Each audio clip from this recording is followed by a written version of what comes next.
सच्चाई है बा शान पैसा से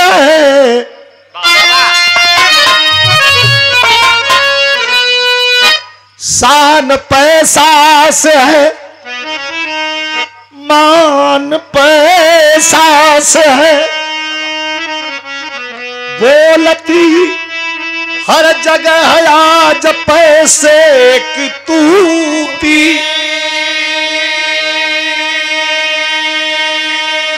जो गरीबी के दर दर है मारे हुए पूछते आज हैं पैसे वालों की जूती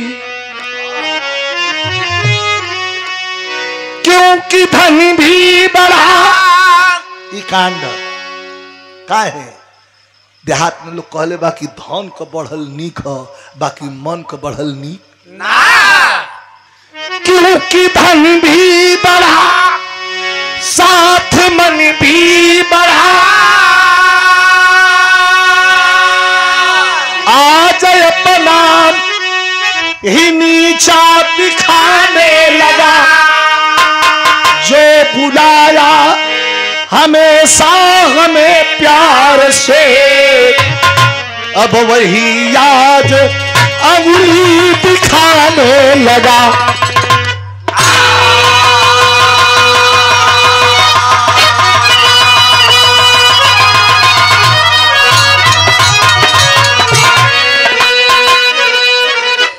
समाज कहाँ गई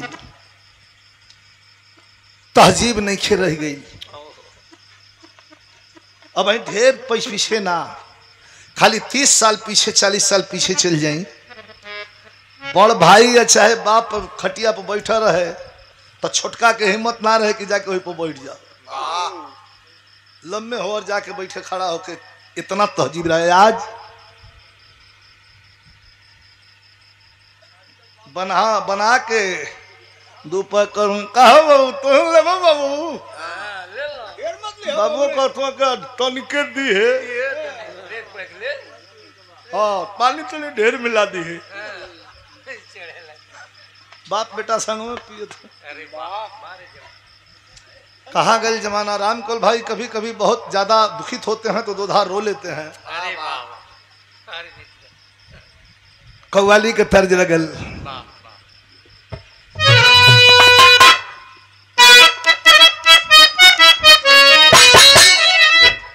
शायर कहता है कि आड़ लेके घूंघट की आड़ लेके घूंघट की दिल पे वार करते हैं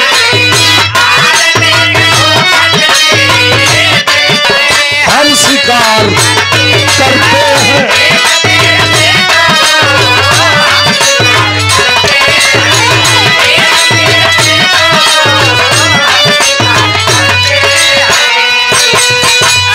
ऐसा कांड के में करुण रस भी है तनी सबीर रस भी है तनी हास्यो रस है भावनात्मक लाइन है पारिवारिक भाव इस सबका परिबात लिखल बा घबराए के ना चाहिए क्योंकि दुख और सुख दोनों भाई है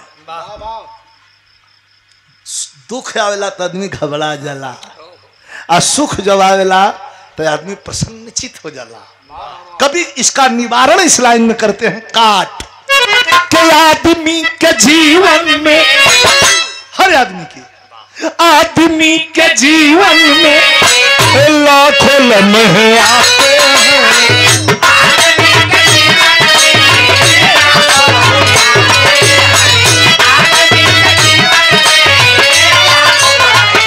अरे आदमी के जीवन में लाखों लम्हे आते हैं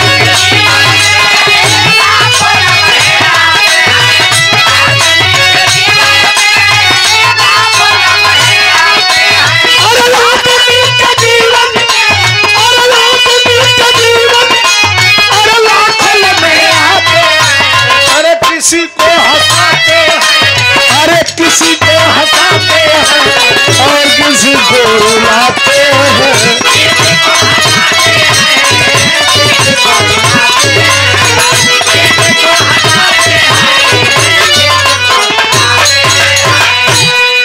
का शुरुआत।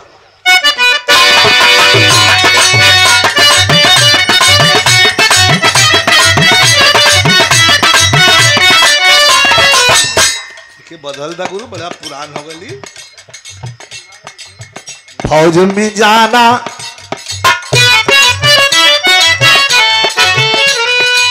फौज में जाना फौजियों की देशभक्ति है। फौज में जाना फौजियों की देशभक्ति है। वतन आजाद है सेनानियों की शक्ति है।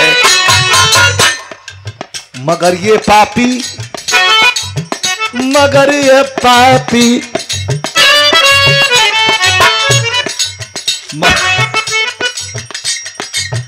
मगर ये पापी पेट भी मगर ये पापी पेट भी फौजी बनाता है। एक कायर को बड़ा हिम्मती दर्शाता है। कहानी चलल प्रकाश जी। कहानी का प्रथम पात्र प्रकाश जी तो 19 वर्ष का जवान हुआ। फौज में भर्ती 90 में सीना तान हुआ।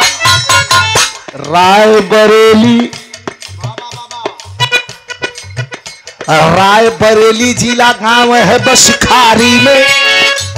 रायबरेली जिला गांव है बसखारी में। हुई थी 90 में शादी खूब तैयारी में। पत्नी सीमा सीमा सीमा पत्नी सीमा से प्रकाश का खूब प्यार हुआ। पत्नी सीमा का प्रकाश से खूब प्यार हुआ। अब दोनों प्राणी का सद्भावना व्यवहार हुआ। खुशी माता पिता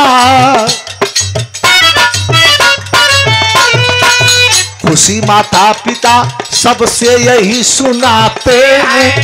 खुशी माता पिता सबसे यही सुनाते हैं।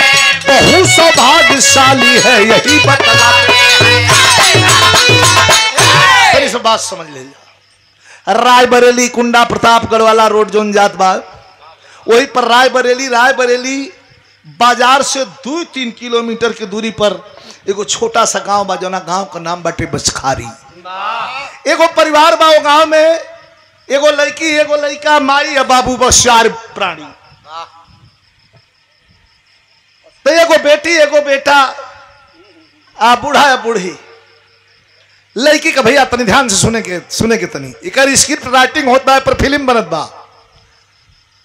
एक जौन बा ये पर राइटिंग हो गई बा, फिल्म बनत बा। फिल्म आई तो आई पहले भी रहा सुन ली सबे। लड़की का बियाह कदले बनन। लड़का जौन बा 18-19 साल का हो गई बा, लेकिन जिद्दी स्वभाव को बा। का नाम है प्रकाश जी। जिद्दी स्वभाव को बा। घूम के अपना साथी संगी से कहत बा कि बियाह हुआ का तो बात करबे मत करा जा। पहले भर्ती हो खब नौकरी करब। और नौकरी कौन करब? फौज को नौकरी करब।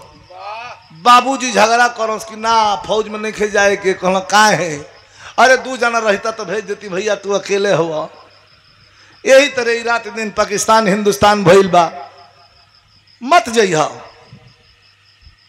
कह कि देखा कुभाखा मत बोलो। तू जब कुभाखा बोले जब हम जाइला अब भर्ती के लाइन में खड़ा हो गया ससुरा कुल हमके भगा देना से नाप के कहना से तू अनफिट बाड़े।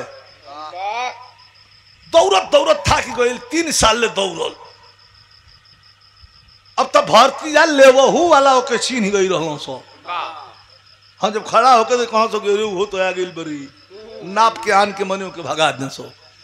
माई के एक दिन अचरा पकड़ के रोवे लगल। कल की माई रे एकदम क्रिया खा ले मानो सब। माई हमरा के भर्ती ना ली हस।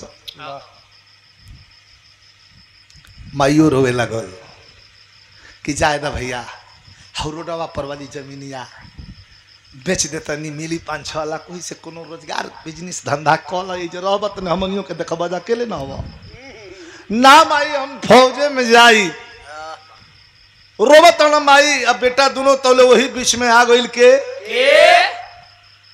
लड़का का मामा, उनका नाम रहे चतुरी। अच्छा हाँ तो यार वेश उड़ा गली नाम कर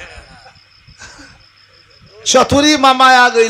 अच्छा चतुरी मामा का खासियत का रहे कि सार बहनों में तनको पटत नहीं खे मीनाक्षी ना 36 का आंकड़ा तनको बोलो चाली ना हजार नियो कर ना करो खाली बहन से भेंट करो बहन से बतिया चतुरी चल न अल तो आवते आवत बैठल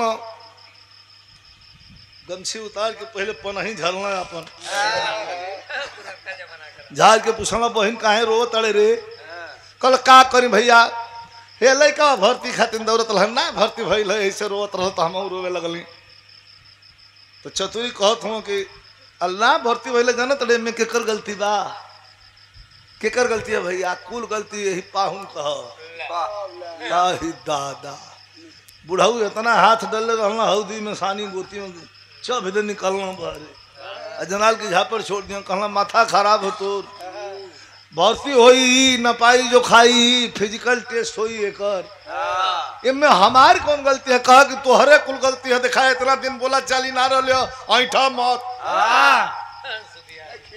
धारा धारी ओखा लगल सार बहू कहला कैसे हमार गलती है कहला कि एकर बियाह कर अब मामा चतुरी मामा आल हूँ बियाह है कि फिर लेकिन कितना घुमावता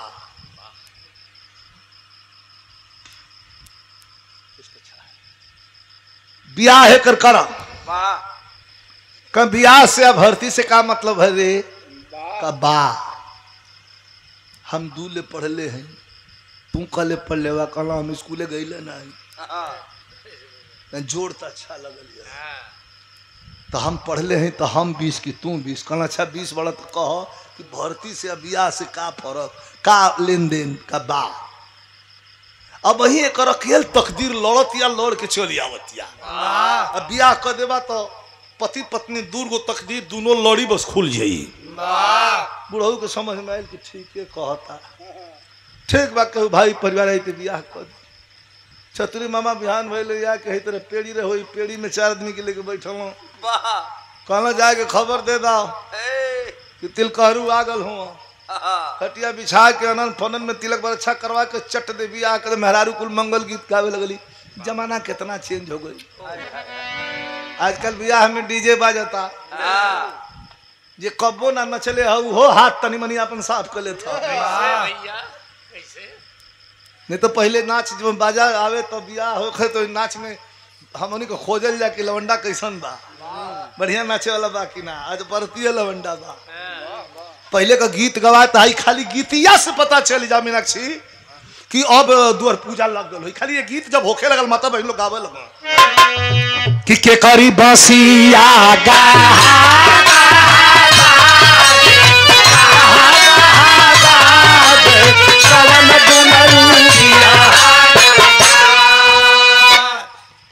मेहरुन का कभी के होला मतलब कभी लोग का माथा फेल है आ छोटी गई ना खोई छा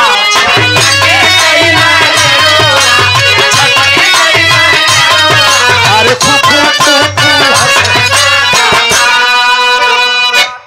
कुल गीत रहे निक लगे आजकल नईकी बहन बेटी लोग बाड़ी पढ़ल लिखल तो गाँव बड़ी जरा टॉर्च दिखाओ मैं डाल देखूंगी बदल गई तेज हो गई अरे बड़ी बड़ी कुल गीत है बिहार के लगवा बारात रहे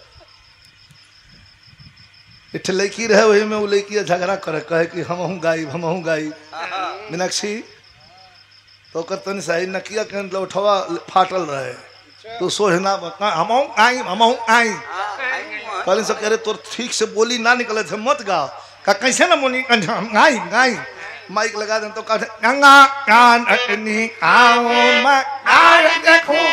बरत जा उठ के खड़ा हो गई ये भैया कहाँ देखा तो डाले देखा का है तो बोली का फर्क हो जाला मेहरारू कुल गीत क्यों नहीं गावत तड़ी सा सोच के नई दुल्हन सीमा सीमा नाम हो, सुंदर लड़की बा। घरे में आई सांवरी बरन के लड़की है, बड़ी सुंदर है। कक्कन छूटे लगल, जब कक्कन पर गीत अलग। अब जब कक्कन छूटे लगल तो शायद ये बात का पता है आज के लड़कन के जनरेशन में ना हुई। देहात में हमनी के हन बा मेहरारू को गीत गावता ही लड़का आगे आगे दुल्हन पीछे पीछे घूंघट में बा, कुल देवथान घूमे लगल, मेहरारू गावताड़ी सब के आजू आजू सुहागे की राती चंदा तू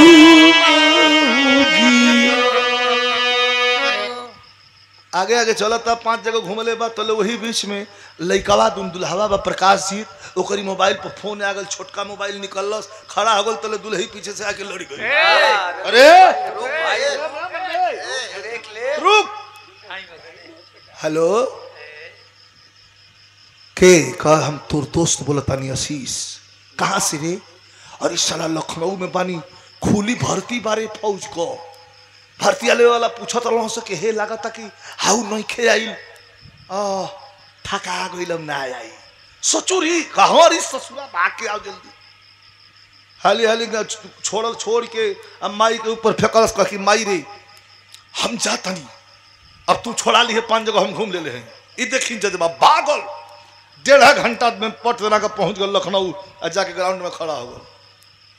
भर्ती वाला लेवा वाला तकलना सा, बड़का साहब पूछा था तू दिख तरी उहे हक दूसरा। बेटा सिपाही गल नेरे से देख के कहते कि नहीं उहे हम। बोलो बस बड़का साहब इधर आओ। आयो कह जी साहब, साले पीला क्यों लग रहे हो, पीलिया हुआ क्या तुम्हें? नहीं साहब, हरदी उर्दी कुल लगल बा साहब, अब कक्कन ना छोड़ौली है, अधे पर भागा लावत है सरकार। मन में बड़ा भाव हो, देश का सेवा करती भर्ती लोग ना लेते वालों लगल घर आवे, कता साले इडियट नॉनसेंस बदतमीज, शर्म नहीं आती तुमको? कहे शर्म आई साहब? कह साले बार बार हम लोग भगाते हैं, बार बार आ जाते हो। कह साहब आपका काम है भगा दे, हमारा काम है यार। फिर भगा साहब, कल आज अंतिम तुम्हारा टेस्ट लिया जाएगा। कहे टेस्ट जवन मन करा तमन लेला साहब। कब है तनी सीना लोगन बता देवा कम है, तो कबो कह देवा कि इतनी हाइट कम है, नहीं कई कुल फालतू काम मत करा साहब। कौन हो कबो खड़ा करा के लगवा खवावे लोग हम। कह साहब अब हम भर्ती लेला, कहाँ आखिरी टेस्ट तुम्हारा है? इतना सिपाही के बोलो ले जाओ ग्राउंड के बीच में, खाम टहा टह बा 1:30 बजे था। सिपहिया के खनवा में कनिका कलश, उस सिपहिया ले जाके ग्राउंड के बीचवा में प्रकाश सीत के खड़ा करा के और घुमा के ये तमाचा मरलस, उलट छाउड़िया के उठ खड़ा बल कौरी भर्ती लेबे चाहे ना लेबे, मरले कोई नहीं होतो। और दौड़ के उठा के तुरंत मुल्तानी कस दल मरलस, चक दे हिलन नीचे, और लगल लातन मुक्कर मारा। बड़का साहब चिल्लाता छोड़ दे छोड़ दे छोड़ दे, टेस्ट में पास हो गई, टेस्ट में पास हो गई, अतोले मार के इनका बिना सुरा भोर डालो। खड़ा भल कह कि ससुरा भर्ती ले चाहना मरलस काहे के धैलो रहा 2 जने तो छोड़ा के फिर एक बेर फिर 2 ठूसा फिर लपकल। बड़का साहब नटलस, चुपचाप खड़े रहो, तुम परीक्षा में पास हो गए। कह कैसन साहब? कह साले तुम भर्ती ले दिए गए। कहो कैसे साहब? कह ऐसा ना तो फौजी चाहिए हमके कि एक गोली का जवाब सैकड़ों गोली से दे, एक झापड़ का जवाब इनके दे। कह झापड़ कहे अनगिनत था साहब, तो जौन पिटाल है तो उन कहे तब मुआई कहे दहल से तो छोड़ला। भर्ती का पेपर थमा दहल इतना बड़ा, कहा कि तुम 30 तारीख को बेटा चले जाओगे। एगो पेड़ के नीचे आयल, 2-2:30 बजे था, एक बोतल पानी पियलस, पी के फोन लगौलस। एगो लड़का छोट उठल, हेलो कदा सारे माई के दे फोन। माई बेचारी दौड़त बा, कहीं पौनी पर जुनिया खियावे के बा, कहीं दुल्हन के दिखावे के बा, तो कहीं कुछ बा, कहीं पाहुर बांटे के बा। दौड़त दौड़त एकदम सकासीन हो गई बा। तो लड़का वाले जाकर कहते बल्कि माई ले भैया का फोन है। का हो भैया, का हाल चाल है भैया, पहुंच गेला ठीक से? रोवे लगल, कहे माई, कह रे भैया, माई तो माई, ये भैया रोवत काहे के हुए? माई रे अब तो छोड़ दलत थारी जी। माई रोवे लगल, कह रे हमार भैया का हो गए भैया, कहाँ रोते? कहा माई हम भर्ती हो गए। कहा कौने हॉस्पिटल में रे बेटा? जल्दी बताओ। कह रे हॉस्पिटल में ना रे, हम मिलिट्री में भर्ती हो गई। आही दादा, अब तो बूढ़ा लगनी नाच, अब बूढ़ऊ कर लगनी का हो। और जब नाचे लगनी तर्ज लगली फिल्म में मारा आई करंट मारे गोरिया, सर्च करके देख लें। वही में एक देहाती लड़का के रोल में है, एक कश्मीर के लड़की बा। उ जोन बात तुम गीत गावत बा, कौन गीत बा?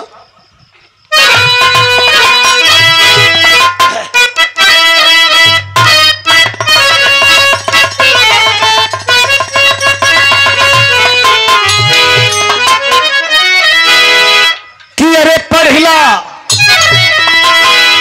अरे पढ़ला, अरे अखिया के भाषा सैयो लाज लागे बोले में। आई नाचे लगली लड़का कमाई की उतरल, सबके सुना हो देखा हो ए बुबनी ए बचिया। आई उतरल, अरे उतरल चाहत के चदनिया देखा आज हमरे अंगना में।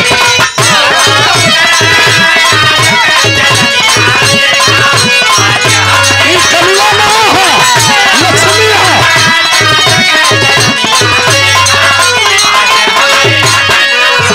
कैसे घर बार हमारी बड़ी गई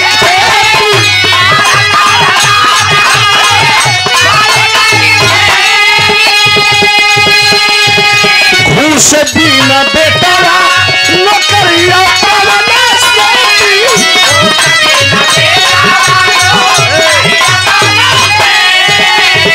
अरे चमकल, अरे चमकल, अरे चमकल, अरे आज हमारे अंगना।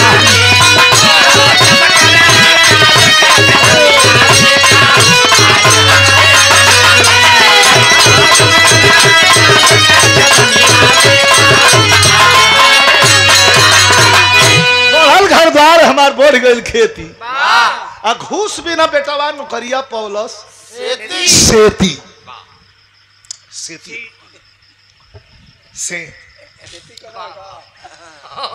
कौन बात बा? बिना घूस का हमारे लड़का नौकरी पा गए। ये लक्ष्मी प्रकाश जी तो ने से आई। एक महीना तक पति पत्नी का संबंध, बहुत कांड सुन ले बानी ध्यान से। एक महीना पति पत्नी का संबंध स्थापित किया। आदमी कैसे गिरगिट की तरह रंग बदलता है यह भी देखने को मिलेगा। गयल जाके 6 महीना ट्रेनिंग कैलस, कहा नासिक देवलाली। 6 महीना ट्रेनिंग कैले के बाद में वही जैसे प्रथम पोस्टिंग भइल प्रकाश जीतवा को चल गई, कहा जम्मू। जम्मू 18 महीना ड्यूटी कैलस। 18 6 24 बनाम 2 साल। 2 साल में न एगो पैसा रुपया के तो बतिये छोड़ दी, न चिट्ठी न चौपाती, न एगो फोन, न एगो लेटर, न एगो खोज, न एगो खबर। अरे जाए दे माई बाबू के। हऊ नई कनिया घर में बैठा के आई, बाकी कोह के आई रहे कि आई तो जइहा हमारा माई बाबू को सेवा करिहा। सीमा पढ़ल लिखल बिया, इंटर तक, समझदार लड़की बिया, बड़ी गंभीर हो। कोह के गइल बाड़न तक अपना माई बाबू अइलन विदाई करे खातिर। बाबूजी कहत कि बाबूजी कोह के गइल बाड़न कि माई बाबू को सेवा करे, क्यों नहीं के कैसे जाई? कहना ठीक है बेटी, कोनो बात नहीं के, इहो तुम्हार घर रह। आई ड्यूटी पर से निकले, शर्ट पैंट पहिर के, ई साला छोड़ुआ खस्सी हो गई बा। कहीं वो दुकान पर कहीं वो दुकान पर लकरात, फिर घरे से मतलबे नहीं खे, न माई से फोन, न बाबू से फोन, न मेहरारू से फोन। आ सोचो तका सोचेला प्रकाश मोरे, अरे जिंदगी के नास भइले। आ माई बाबू पहले मोर कैले बिया अनपढ़ गवार में करिया चांद का चंदनिया रहे आज अनपढ़ गवार मिलल हमारी दुल्हिया हो। अरे कैसे होई पगली के संगे मीरावा आज अगर शादी करी अप्लाई है सोचा था कि आज अगर शादी करी तो नारी मोर हीरोइन मिलत करे लगल सथियन से अपने साला आई मैं कुल गलती के करे हो कि नीचा रहल आगुआ अरे पीछा लगुआ अरे जबरी धारा लस भरी सके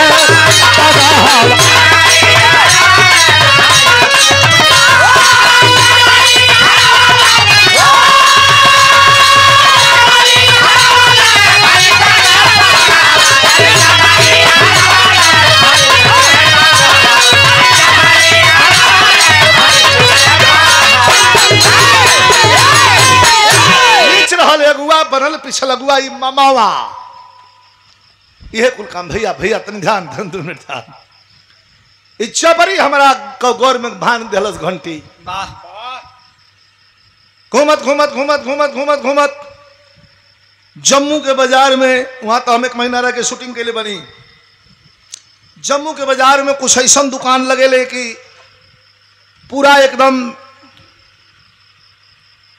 ढालल फर्श बाटे मंदिर के नीचे और वही फर्श पर पूरा आरी आरी पूरा दुकान लगल रहे केहू नून तेल बेचता केहू मसाला बेचता केहू सब्जी बेचता केहू कपड़ा बेचता केहू जूता चप्पल बेचता कुल चीज वही मिले वही बाजार में घूमता वही में दूगो मतारी बेटी रही सब्जी अपन लिया के भरण पोषण करत रही लड़कियां पढ़त रहे लड़किया का नाम रहे नीलम कश्मीरी लड़की रहे नीली नीली आंख वाली बड़ी सुंदर लड़की वही दुकान की पजरे जाके खड़ा हो जाओ वही जो तजवीज कहे कि ये हमारा लायक ही हो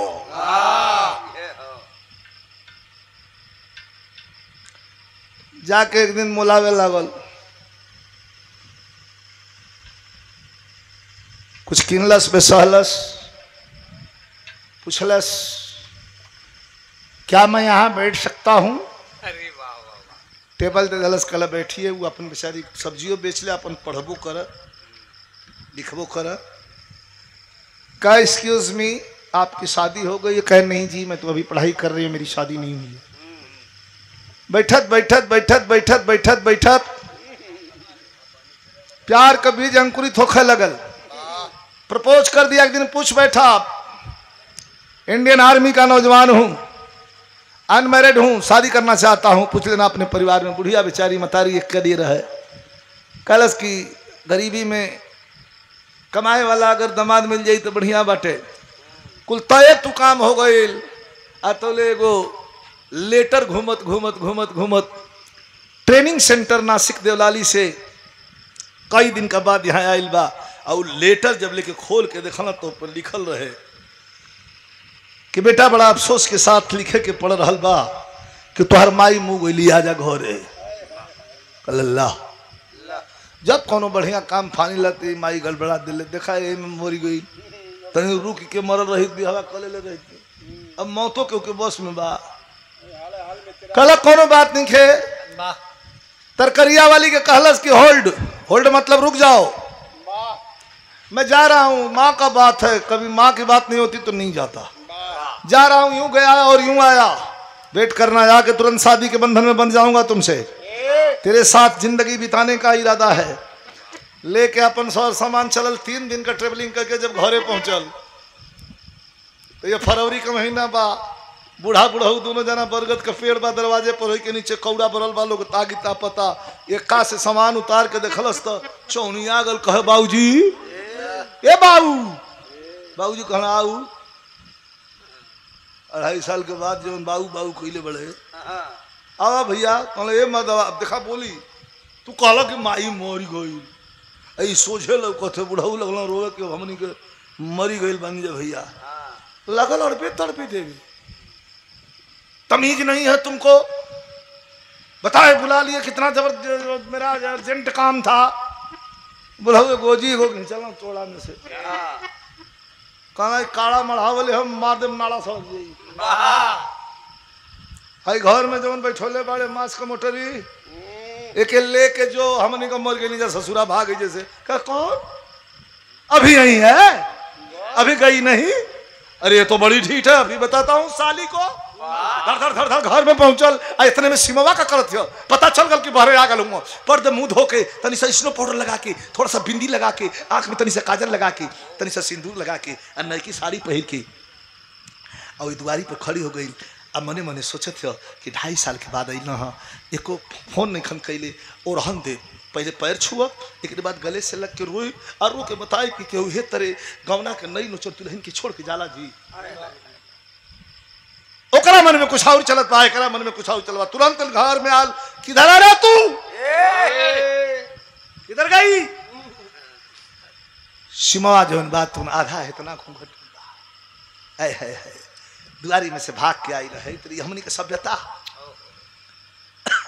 अचरा लगा के आज जब वही पैर पर छुए बदे गोड़ छुए बदे बैठल है अतौले है दहिना पैर उठा के छाती पर धाड़ दे चला दे फेंका गई दूर रोने लगल कल से कौन गलती कर दिली है कायर हुआ हमरा के मन नहीं है बेजाई हमार बेजाय बताई गलत तेरी ये हिम्मत तू अभी यही है करवे कह गल अपना माई बाबू से पूछ लें क्या लोग के सेवा में कोनो कमी कैले बनी हम तब कहता कि मेरा डिसीजन अर्थात मेरा फैसला क्या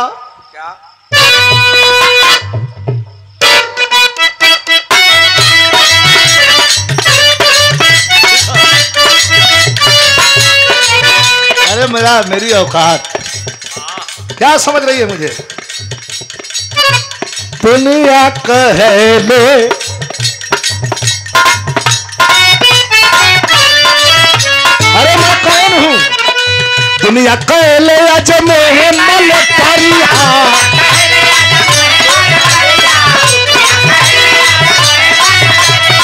बढ़ल समाज में का हमारी कदरिया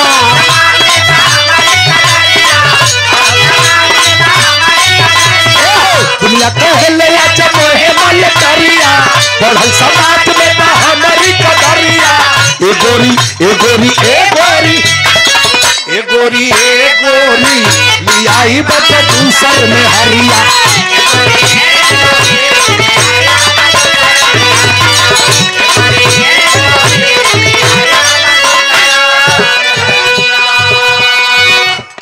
लेकिया कहल आए का दूसर औरत ले आई तो हो गई बा हमार भाग भाग वजह से कल हम मने कैला बानी रोकले बानी तो के तोहरी है मरबा जा कैसे कह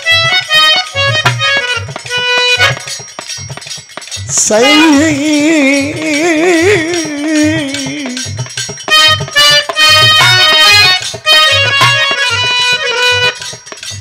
एगो करा चाहे दूगो करा अरे दूगो करा चाहे 4 गो करा अरे नहीं राजदा पिया हवा से अरे पिया हवा से लेकिन सुना है पिया गरीब न कोई हवा से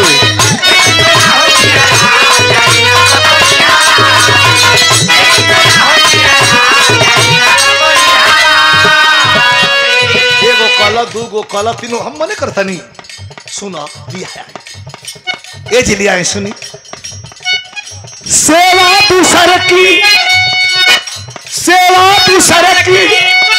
तोहरे करीता हम करता बुया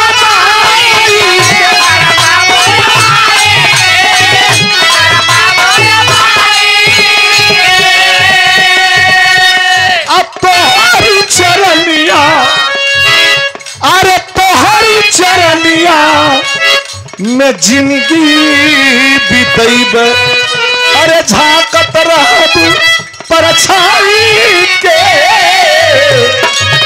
अरे बोलती मुहावा से अरे लेकिन सुना होती सीख की बातें सुन के तुरंत फौजी लिया रिवाल्वर तान निकल बगल से रिवाल्वर कह मार 2 गोली नदिया में फेंक दे भाग चल डर के मारे सहमी सीमा नैहर भागल लेके जा कहला कि भाग जाए जैसे भगा दिया चलते चलते चलते चलते साँझ के 4 बजे पहुंचल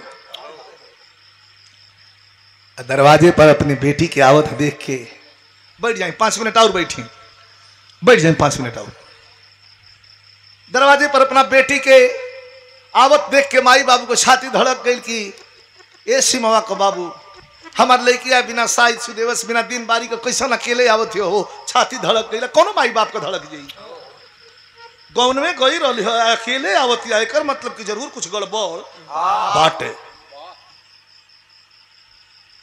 बड़ा बढ़िया लाइन खेलल बड़न कवि जी उस बेटी को देख करके और दरवाजे पर बैठे माता पिता को देख करके रोते वही जैसे माई रे माई कह के रोते वही जैसे चलल है लेकिन भाव कितना बढ़िया भाव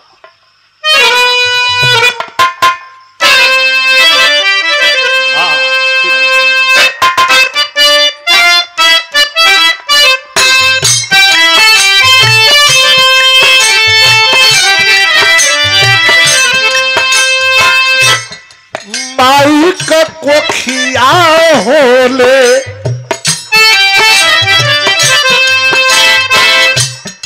माई का कोखिया होले कोहर कयौआ माई का कोखिया होले कोहर कयौआ की गोदिया में बेटी जन्माया हो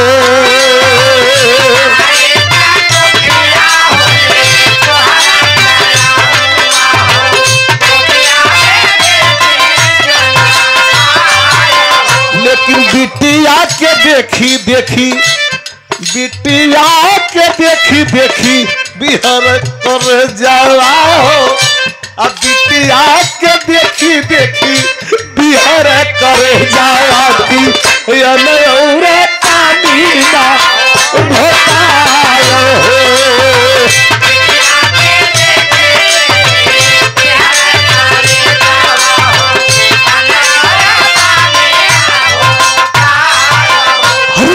सीमा सीमा कैसे बेटी कैसे अकेले कैसे अलू है रोवे लगल कलश की माई हमरा के बेइज्जत करके मार के भगा दिल पिस्टल निकल रहा ना हटल रहती तो मार दिल रहतन गोली बाबूजी लड़की के बाबूजी खड़ा भइल कहलन कि बेटी घर में जा तो हमार लक्ष्मी हो और 5 पैसा बेच दूसरा बियाह करब तब माई के धल हलस करके माई के बाबूजी के मना कर कैसे चलत का हमार सास हाथ जोड़ ली है ये दिमाग बिगड़ल बा ये बुझिया कोनो फैसला मत लिहा बियाह हुआ के बात मत करिहा तनी जो ही लिहा का जनी ठीक हो जा सुन रे माई चुटकी बरस नूरा लाइन देखा हटी अटूट अकाट्य चुटकी बरस नूरा के अपना निहार बमाई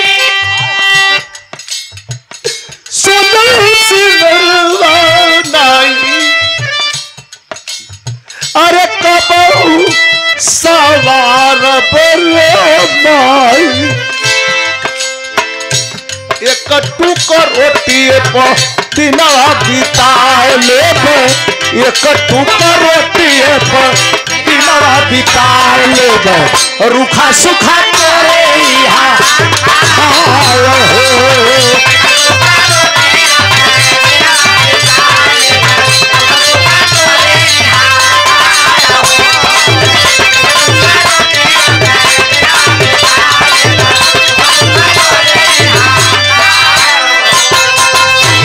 दादा लड़की वही जे रहे लगल आई पगला गोयल पोट तरकरिया वाली से बियाह करके एकदम अनछन से रहे लगल तो धरती हाँ खूब तबले हर पाकिस्तान है हिंदुस्तान फिर गौरम बाजनते वानी की जो पे होला तबे सीज पाया टूट गई शुरू हो जाला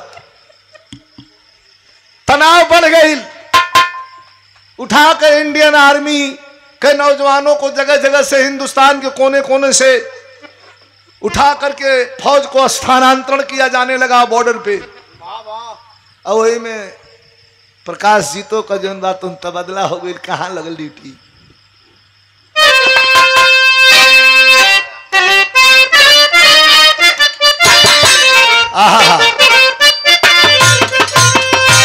गीत का बोल उस्ताद वाली बाकी है गोटेदार लहंगा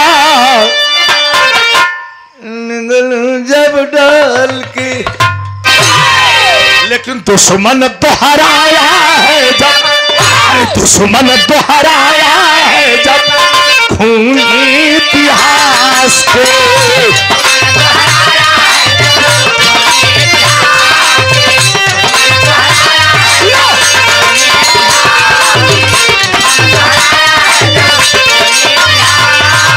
दुश्मन दोहराया है और खूनी इतिहास के बाधा पादर पे ड्यूटी बाधा पादर पे ड्यूटी लागल पड़ता बाधा पादर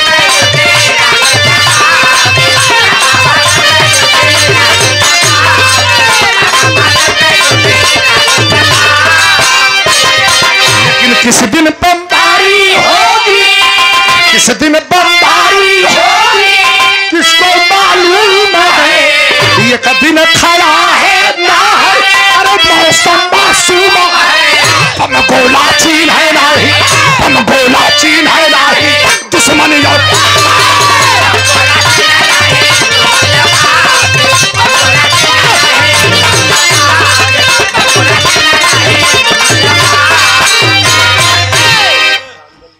देखा जो ना बात का डर रही है कहल गई बा कि बुरे कर्म का बुरा नतीजा ना मानो तो कर देखो और जिसने जिसने किया है यारों उसका उसका देख ला माई बाबू एगो बात बता दई में जे साथी जानत है विद्वान हो ओकरा से क्षमा मांगब जे हमरा से उम्र में कम हुई हमारे बात के समझ लिया माई माता पिता के सेवा से बढ़ियार कोनो भक्ति नहीं खे गुरु के सेवा से गुरु के आदर से बढ़ियार कोनो भक्ति नहीं खे और अपने से बड़ों का सम्मान कर देने के बराबर कोई भक्ति नहीं अगर ये तीनों गुरु का आदर माता पिता का सम्मान अपने से बड़े का आदर जिसने जिसने किया है बुलंदी हमेशा उसके कदमों में रही है कोई माई का लाल हिला नहीं पाया है इतिहास गवाह है देख लीजिएगा जिसने जिसने माता पिता का अपमान किया कहीं न कहीं उसको किसी न किसी मोड़ पे भरपाई करना पड़ा है जिसने जिसने गुरु का अपमान किया बुलंदी से एकाएक वह गिरा उसका पता भी नहीं चला और जिसने बड़ों का अपमान किया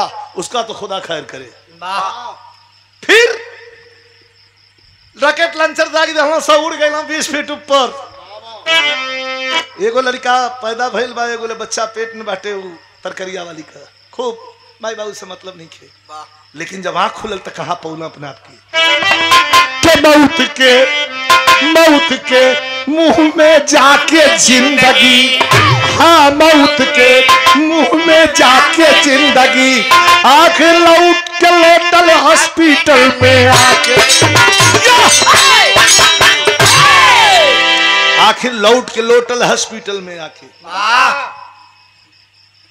इतना बारूद को मार लगेल बा लगाए होने हॉस्पिटल में प्रकाश का फौजी उपचार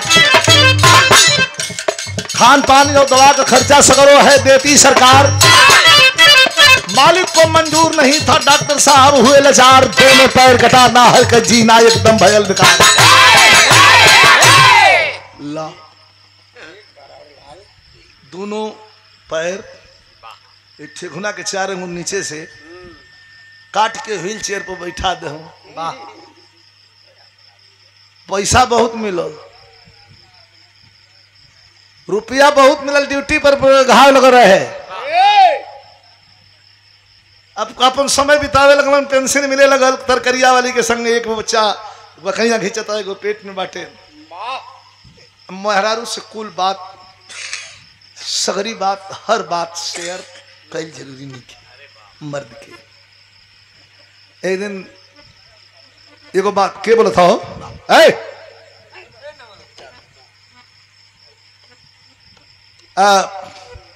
एक दिन मेहरुआ से कहला कि हमार 4-5 करोड़ का प्रॉपर्टी गांव पर बांटे बस खारी। कहो जी तो आप यहाँ रुके हैं जी, जल्दी करिए जी, चल के लपकिए उसको। जमाना जो खराब है आप छोड़े हैं। तो हम तब पटना के लेके अपन गाड़ी फाड़ी लाद के कुल लेके गांव में पहुंचल। गांव के आदमी देखल सब अपन आंख बंद कर लिया की ससुरा माई बाप को ना भइल के जाइए कर के। प्रधान जी कहला मत जा के हम तो जाई, हमार 2 वोट बढ़ल। पहले कहला भैया कैसे, कहला ठीक बा हो, व्हील चेयर पर बैठल रहे। प्रधान जी कहला कि नहीं पढ़ले रे ससुराई तोर गोड़वा दोनों का भइल। कहला नहीं जानते हो, पाकिस्तान वाले काट के लेके चले गए, पाकिस्तान के म्यूजियम में आज भी रखा हुआ है। झूठा साला ये धरती वकील के नाम ये जो हमारा दोनों पैर है आज भी म्यूजियम में पाकिस्तान के रखा गया है। प्रधान जी कहला कि नहीं तो फेंकत तो बाड़े इतना लंबा, एक और फेंकू रहा हूँ उनसे डबल बाड़े तो सारे कितना लंबा वो ना फेंक पाई। हाँ तो हर गोड़ जा काट ले सो तो सरल गोड़ पाकिस्तान के म्यूजियम में का रख ले सूंगा खातिर। कहना वो सब बात छोड़ो, कहना मेरे मदर फादर कहाँ, अरे माई बाबू कह रही है नहीं वही वही कहाँ है मेरे मदर फादर। प्रधान जी कहना कि वो लोग मरी 3 महीना भाई बड़ा खुश हो जायदा इत लेके हम गोड़ कट रही हाँ टेकौती रहे दूठे बुढ़ाउन बुढ़िया के दिखाई सोच हाली हाली तुरंत पड़ देना का टाइल्स बिछवा के घर ठीक करवा के चुना उना पुतवा के रंगवा के एकदम फिट करवा दिलस। किचन उचन बना के समर सेबुल उबुल गड़वा के फिट करवा दिलस। वो जो एक बच्चा पेट में धोकर डिलीवरी हो गई। अब बड़ा प्रेम से रहे लगल सो दोनों खाए पिए लगल। गाँव के लोग भाई नाराजे बा केहू नहीं खिजा, इक्का दुक्का केहू जाते जाने तो ना जाए।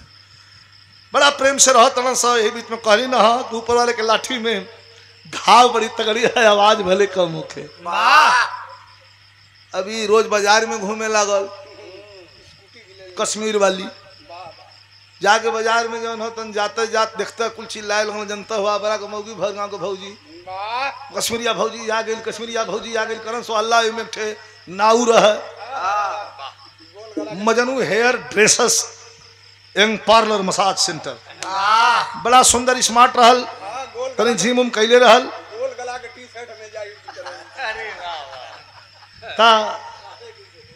जौन नौआ दौड़ के तुरंत लेके जिलेबी लोबी पहुंच जा, रसगुल्ला पहुंच जा, कहे भौजी कश्मीर वाली भौजी थोड़ा सा खा लीजिए। कहे नहीं जी मैं मीठा नहीं खाती, कहे खाली जुठार दाम खा दे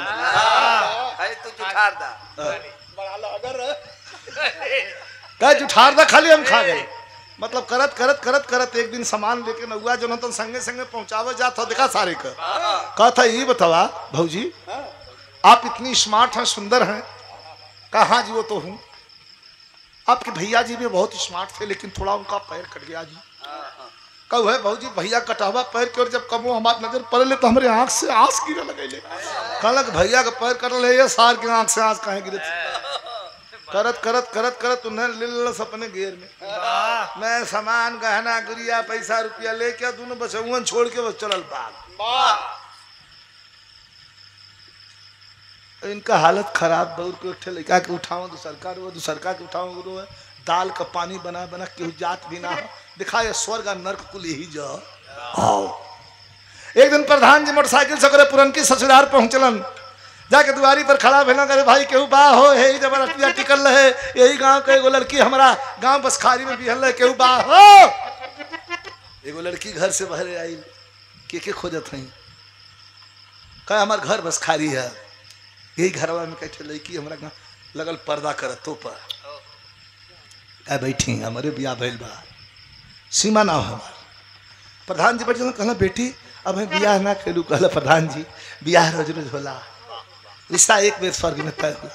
आई बैठे पानी नहीं पिया के तो प्रधान जी से पूछल कि हाल चाल बताई हमार बाबा अम्मा कैसे हुआ। प्रधान जी उदास भैल कहला लोग दोनों जना स्वर्गवासी हो गए बेटी 3 महीना 4 महीना भैल करे जा तोड़ के रोलस दुधार रोले के बाद पूछल कि उनका कुछ हाल चाल मिले ले प्रधान जी।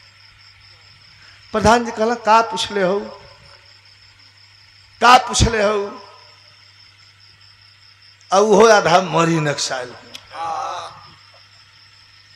कैसे प्रधान जी। कहला इठे दुल्हन लेके आल दूठे बच्चन नानन छोड़ के अठे सैलून वाला के संग भग गई। जाए तो ससुर जैसन कैलन वैसन भोग। प्रधान जी गाड़ी स्टार्ट कर घर दे लेके चल दिलन। अब लड़की बैठ के देखा अबला जीवन हाय तेरी यही कहानी अंतिम विराह गौर करिए।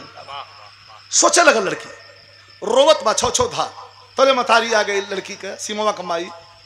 कारे बेटी काहे रो तड़े का बात बा, सबेरो खाना ना खैले है ये खाना नहीं खींच बनावत का बात बारे का कहलो। जो रोई है जो कही है वो तो जो रोई और कही है कही।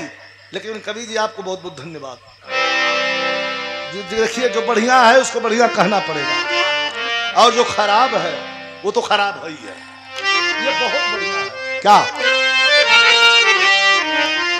लड़किया माई कांचरवा धैल सिमवा कहत की माई रे आज विपत में पड़ी गई, आज विपत में पड़ी गई सेनुरवा वही ससुरवा में हमारी रे अब जियल बा महुरवा वही ससुरवा।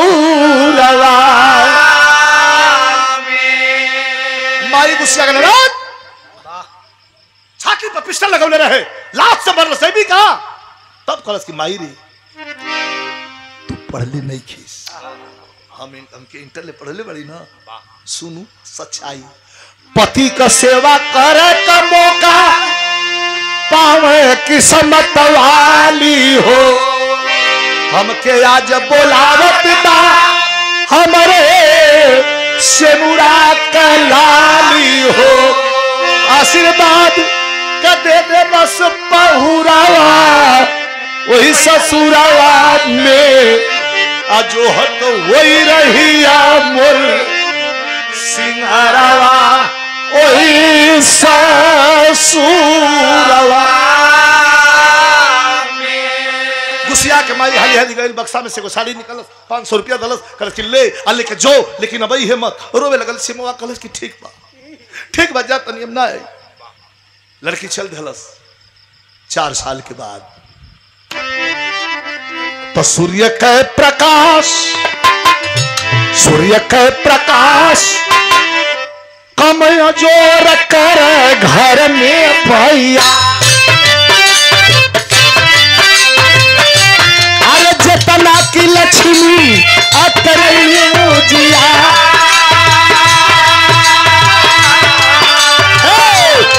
भारत लक्ष्मी होली भर के प्रिया पंचो वह सिमवा ससुरियों में आइए वही अकेले बैठल बाड़ा इतना माछी झोकरल बाड़ी से दोनों लड़का रोवत आलन से एगो छोट बा एगो पकैया घिचता उघारे निघार एकदम घर गंदा भइल बा। आज जब अंदर घुसल आज गोड़ पड़ल तो जनाल की सीमवा अपने संगवा संगवा लक्ष्मी कुबेर सबके ले आवतिया। घरवा का गौवा के लई किया दौड़ दे सके हऊ नहीं कि अपने पहल की भौजी आ गेल पहल की भौजी आ गेल ए कोनो ऊ काम करे लगल कोनो ऊ काम करो झाड़े लगल कोनो बहरे लगल कोनो खाना बनावे लगल कोनो लइकन के दूध के ला ना आज लेके हो ना पूछलस देखी पाओ आज गोड़ पड़लस होय के सारा निंदा अपन आई मुहावा चोरावे लगल। सिमवा कहलस दोष नहीं कवनो बात तोहार अरे जेकरा से जवन करा लावे समैया रजो।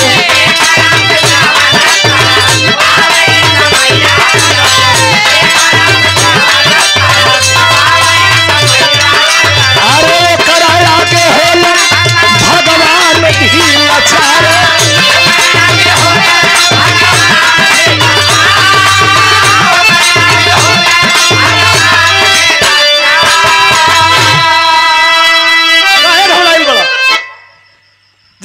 समय करा दे हम मानी ना पर पैर नहीं खे हमार पैर बाना सुना हाय दुगो तुम्हार लड़का भाना सा ना ये देखी दिल हम अपना कोख से उधर से बच्चा पैदा ना करे यही दोनों तुम्हार लड़का भाना सा ना इनके पाले ये लेकर ये त्याग देखी। लेकिन ये जी काहे रुआ आप बराबर प्रकाश जीत की आंख से आंसू गिरे तो हंसिया रुकते नहीं तब कहना सुना हो सीता से तनिक हमार की समतिया सीता से बिया करा के अली जंगल गईली जंगल से अली फिर जंगल गईली जंगल से भेंट भइल फिर सीता पताल चढ़ गईली उनके मतिन दुख है धरती पे कौन मेहरारू ना सोलो उनका से हमार किस्मत नीक है काहे रोता नहीं रुआ सीता से तनिक हमार की समतिया तुम्हारा सेवा करबो का मिलन सरका गैया किन के लिए आई दूध के खियावे लगल पियावे लगल लेकिन के देखे लगल खूब घोर सवर गई एकदम कुल बढ़िया हो गई तौले यह सावन भादों का समय आ गिल बा एक दिन शिवनिया में गइल बा गुजरिया भैया एक दिन शिवनिया में गइल बा गुजरिया अरे ये समानी बिजली की अलवाही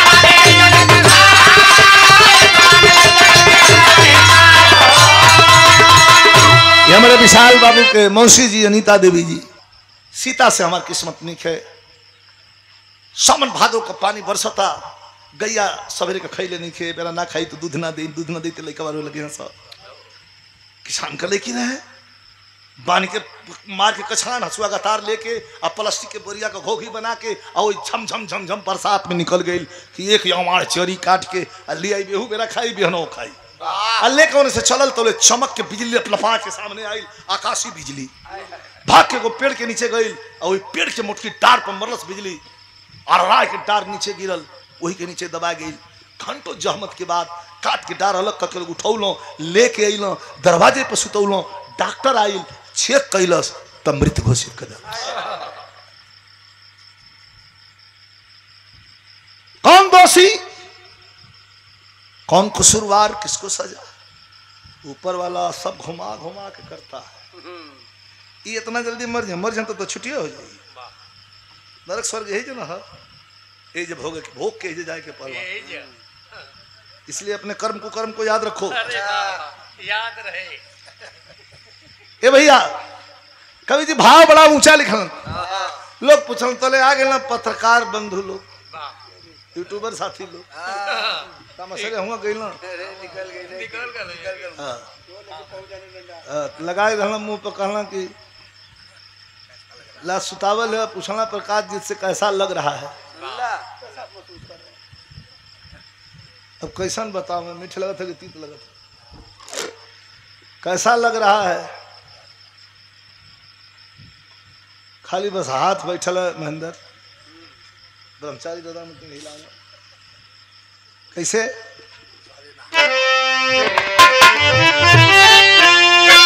मन में भाव बा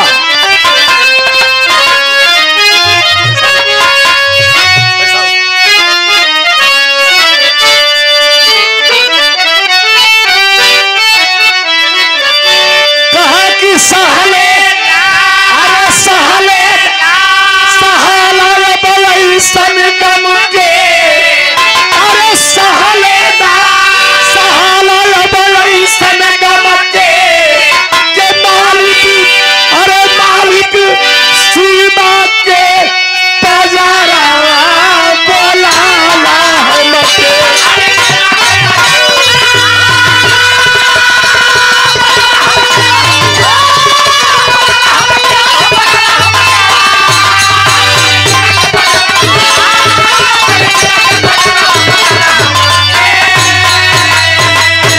पछताए का हुई है जब छिड़िया छुप गई यही से कहल गई बा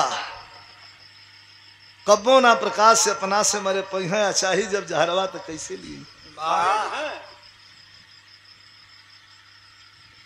इस दुनिया में कर्म प्रधान है धर्म भी प्रधान है जिसका धर्म भ्रष्ट उसका कर्म नष्ट जिसका कर्म नष्ट तो उसका धर्म भ्रष्ट ये दोनों को संजो के रखना बड़ा जरूरी है समाज में कर्म और धर्म। लेकिन आजकल कर्म धर्म से आदमी का मतलब नहीं है आजकल मतलब ये बा कि कहाँ से माल मिले धर्म जाए ना भक्खड़ में और कर्म जाए भाड़ में। माल मिल जाए, पैसा मिल जाए। अरे कुछ कुछ तो ऐसा लोगन के हम देखले है कि भाई ऐसी जगह जमीन दूसरा के लिखवा के कोढ़ी हो तो घूमो। कुछ लोगन के हम देखले है, लेकिन वो माने के तैयार ना। इस धरती पर वैसनो आदमी हुआ क्योंकि कुछ देवे कहबा कहबा कि लेला है ये 20 करोड़ का संपत्ति है, लेकिन इनमें जो है तो नुकसान है चीज के बात ऊपर छुआ न दी। कुछ ऐसा न हुआ कि अगर खेती के पहे तो कहीं चला काठे मरी में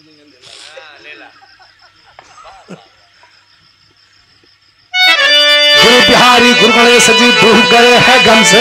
रामलाल गुरु बच्चन चंद्रिकाए आंसू बहे। मौत के मुंह में जाके जिंदगी तो गई प्यारे लाल के